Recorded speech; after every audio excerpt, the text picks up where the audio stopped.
Welcome, welcome, welcome, everyone from Pain to Passion. I'm so excited about this interview today because you're going to get to hear from Dustin Bertrand. Right before I almost said his last name incorrectly. And he has an amazing story that I think is just going to bring a lot of encouragement to some of you guys and just remind you what a gift your life is, no matter what season that you matter. So let's go ahead and just dig in. Welcome. All right. What's up? What's up? So tell us a little bit about who you are. Let's just start there. All right. Yeah. Again, my name is Dustin Bertrand. I'm from South Louisiana. I'm from a small town called Abbeville, but I'm sure people have heard of Lafayette. So it's a few minutes from Lafayette. Born and raised in Abbeville. Went to Vermilion Catholic High School. Then I graduated from there in 2008, went to McNeese on a golf scholarship. And after that is kind of when, I guess you could say, my life really changed. In 2013, I discerned the Catholic priesthood, which has kind of led me to what I'm doing now and sitting in front of you today. Yes.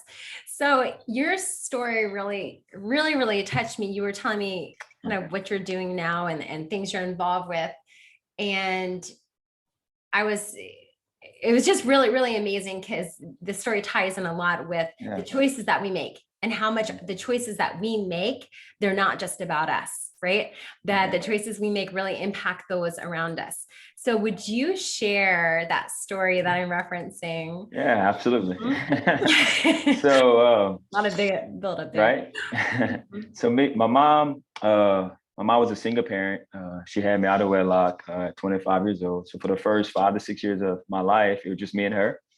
And then the Lord blessed me with a stepfather and a stepbrother, which I call my full brother. And that was when I was about 6 years old. And that's when life, I guess, internally started to change for me. I started realizing that's not my dad. Because my mom started saying, like, you can call him dad, you can call him dad. And I was like, well, that's not my dad though. Like, where was dad before this dad? And but didn't really express it, verbally to my mom or my family.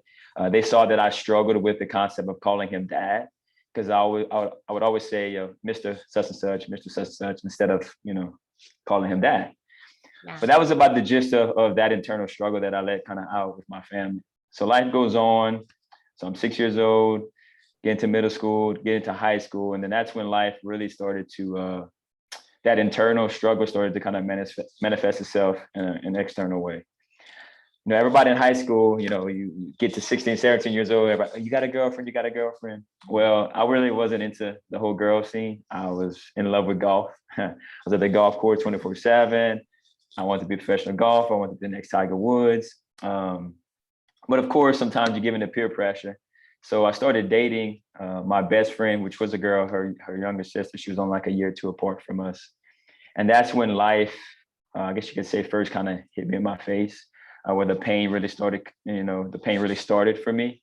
Because as I started to date this girl, when her father found out, because I can remember this like yesterday. He had found out like a few months after that we had started dating, and he was like, you can't date him. It was actually the day after my confirmation retreat. You can't date him. People are gonna call you a such and such lover. I hope people can kind of understand what I mean by that without saying the word. I'm a little bit more darker complected than my immediate family. And so for the first time in my life, I realized someone saw me as different. Saw me as, judged me based off my externals. But at the same time, I had nothing to defend myself with. That's the first time I realized I didn't look like my stepfather. I didn't look like my mom. I didn't look like my younger brother. And so that internal void of like, who is my dad before dad, just started to expand and heighten and confuse me. And, even they had another African-American guy that was at our school, and he was like, you're not gonna be able to date her. And I was like, what do you mean? He said, well, it's because you're Black. I'm like, Black? Like, what is that? Like, I'm just me. Right. And funny story, like in preschool, people would ask me why I was so tan. And I was like, because I play golf a lot. I'd go to the golf course a lot. Yeah, like when I say preschool, probably kindergarten when I first started playing. And so I was very naive and green to that whole concept, but that really started making me aware of, I guess, the real world and the reality. So I would ask my mom in the midst of all that pain and turmoil and struggle, and kind of, I guess you can say, an identity crisis. But she would kind of like, oh, I don't remember. I don't know. I'm like, okay, which was kind of weird at 16, 17, hearing Right. that. I'm like, okay, well, my mom must have a reason. So I didn't really press her into that. But that carried with me all the way into college. Just that identity, the pain of not being able to defend myself, the pain of like people actually judging me from that, and I had no control over it. Really started to like, I would isolate myself. Just was really confused. I didn't feel like I fitted. It was hard for me to fit in either with this community or that community. I was in the middle. I felt like I had a visa to both sides, so I didn't know really what to do with that. It was a mess. And so obviously I kind of, and I guess you could say from my perspective, went against some of the things of God. My morality and relationships wasn't that solid. Everything kind of became very superficial. I think it was just a symptom of the wound that was inside me. But we go fast forward to college, my sophomore year. I had befriended a religion teacher in high school who stayed really close to me throughout all the years of my life. And she kind of saw the wound and the discernment, how I thought through things, how I analyzed things, how I was intuitive. And she said, yes, you're an average 17-year-old, but the way that you internalize things and the perspectives you can see and how you kind of, process, she's like, you ever thought about becoming a Catholic priest? I was like, no way. I love girls way too much. And I love golf. So yeah, no, sir.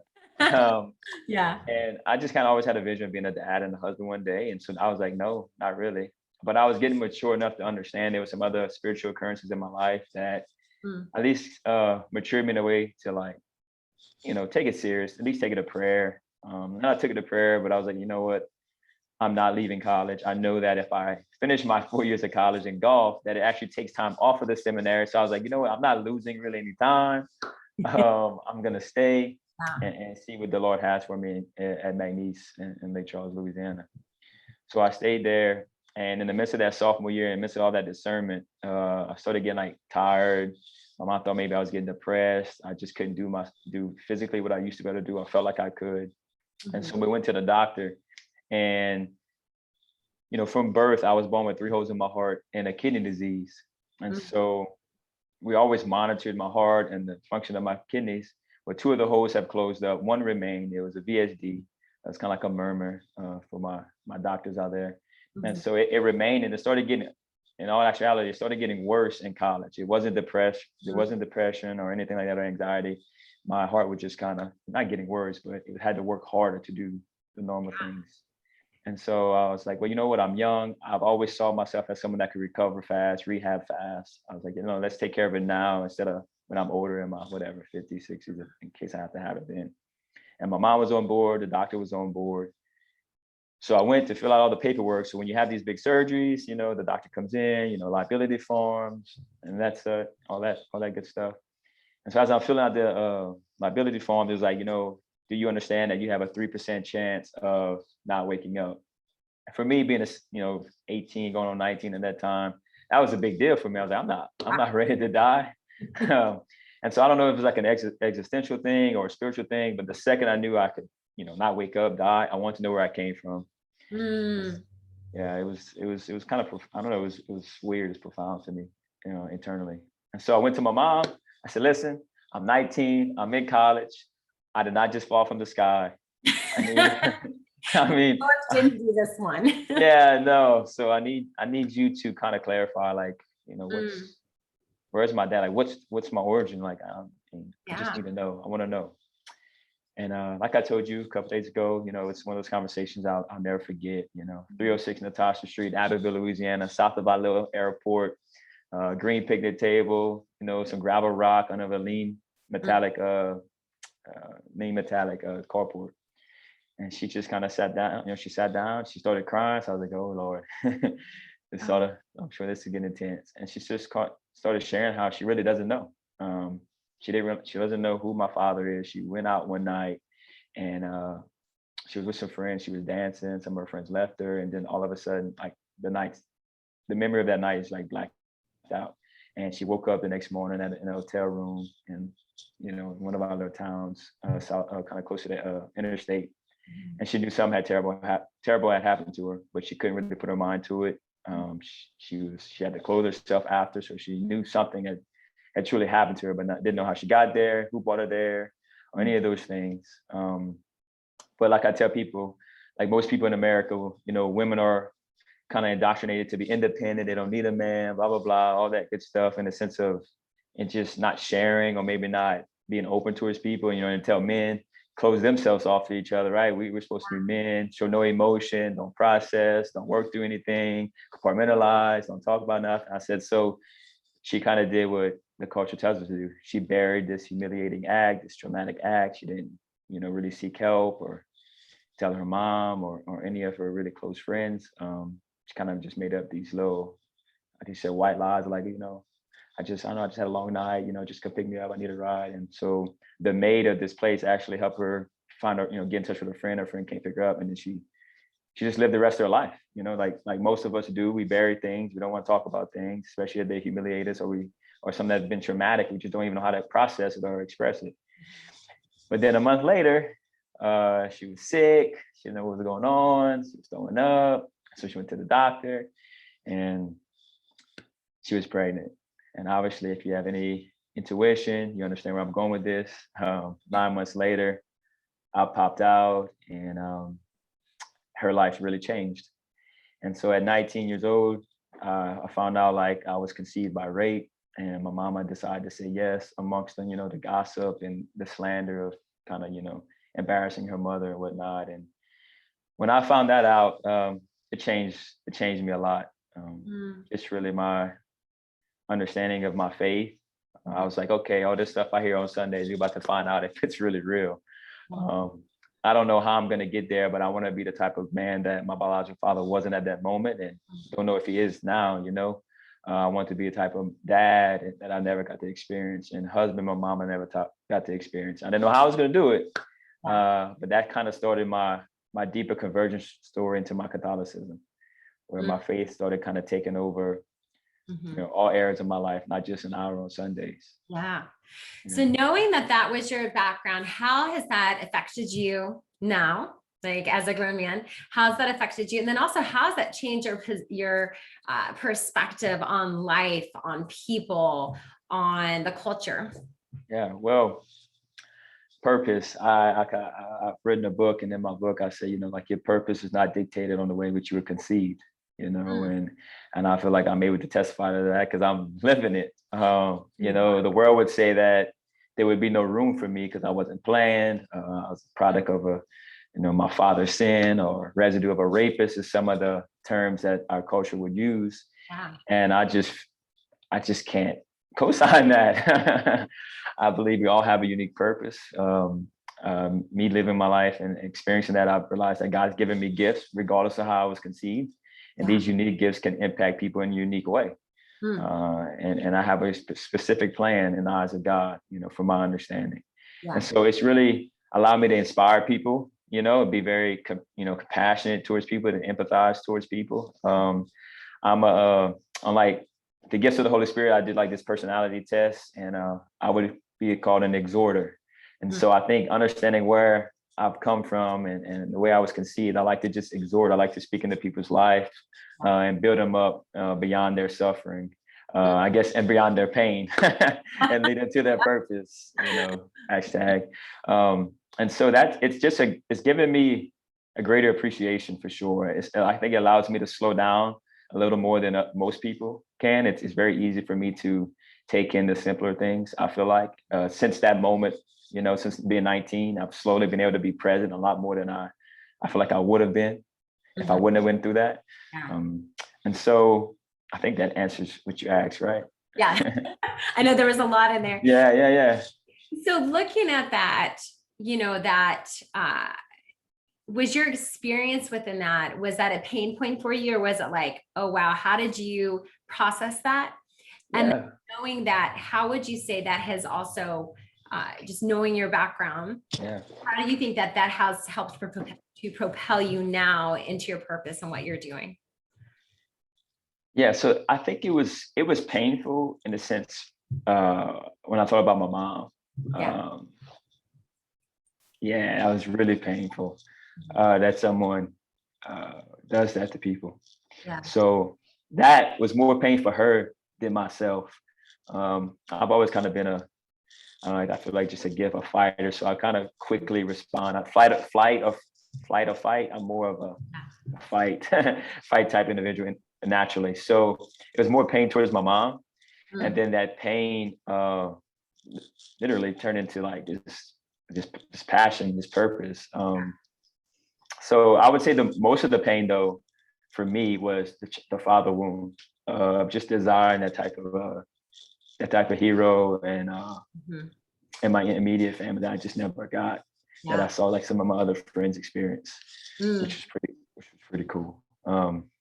But that's where my pain, I guess, would come from. Not necessarily that moment. That moment was more from my mom, but the journey before that, that's where my pain kind of consisted in. Started. How would you say that has propelled you now into all the work you're doing and to just the beauty you're bringing to so many people? I think it goes back to kind of like what I said a few minutes ago, just the passion. I'm able to kind of slow down and meet people where they are. And actually the suffering and the pain. I'm able to really step into that with them. Really just sit in that suffering, sit in that pain, and sit into like, I don't think people talk enough about the internal confusions we have, right? We like compartmentalize. We let people see like the outside. Like I want people to understand like all that mess you're feeling inside doesn't mean you're crazy, doesn't mean you're weird. I had it too. It's okay, like to have all that stirring up, or that my mom calls it the gook inside you. Like it doesn't mean you're this crazy person or this lunatic. It just means you're going through some stuff. Like, and there is light outside that darkness. And so I think it allowed me to be very, I guess, present, compassionate, but at the same time, very fiery, very passionate. Because I do believe that no matter, like I said, no matter your conception, no matter your circumstances, that you can turn your pain into a platform. You can turn your pain into a purpose. You could turn your pain into somebody else's bridge to healing. I truly believe that. I truly believe that. I love that, bridge to healing. And so tell us now what you're doing with the God-made, self-driven. Talk to us a little bit about that. Yeah. So 4 years after finding out I was conceived and raped, I started ministry. I started speaking about God's love, the role of our Heavenly Father, and just biblical principles towards athletes. And so as I started that, I didn't really have a name in 2014, but in about a year and a half, 2 years, I felt like the Lord just kind of spoke to me in a gym. I was working out, and he said, Dustin, how did you overcome? Because I wanted to give myself a name. I wanted to start a ministry or organization. And he just kind of asked me, like, how did you overcome some of these situations? And I said, well, I always knew there was a God, and not even the clearest way, but in some broken way, I always knew he had a plan for me. But being an athlete and being coached my whole life and seeing Jesus as the ultimate coach, I knew there was a part that I had to do, So came up with God-made, self-driven ministries. It started on a T-shirt, and from a T-shirt, it turned into a nonprofit. And now I've been doing it now for the last 7 to 8 years. It's called God-made, self-driven ministries, all social media platforms. And it's really just, for the Catholic world, I guess you can say it's an answer to the new evangelization. We are a group of people that want to awaken the laity's mission in the church, whether it be confirmation students, marriage life, single life, just our universal call to holiness. I just go wherever the Spirit allows me to partner with churches, dioceses, and we just go and we share the gospel. We just share the simple gospel anywhere and however long they allow me to do it. That's amazing. Well, this just, like I said, guys, his whole story, sometimes I think we can reduce people's lives to, reduce people, to, well, you're from here, this is your background, or this is how you were conceived, or whatever. And we make a lot of stipulations around that, whether someone deserves to live or whether someone has a future. And we know that everyone, God has a future for everyone. Right. And so I just thank you for the way that you've stepped into those pain spaces and into greater healing, into greater wholeness, and then to turn that into purpose, into passion, into changing the world for others. So how can people reach you if they want to get that book, if they want to have you come out and speak? What do they do? Okay, so you can reach me two different websites. I have godmadeselfdriven.org, and it's very self-explanatory on the tabs. I think my phone number and my email is there, or you can reach me at dustinbertrand.com.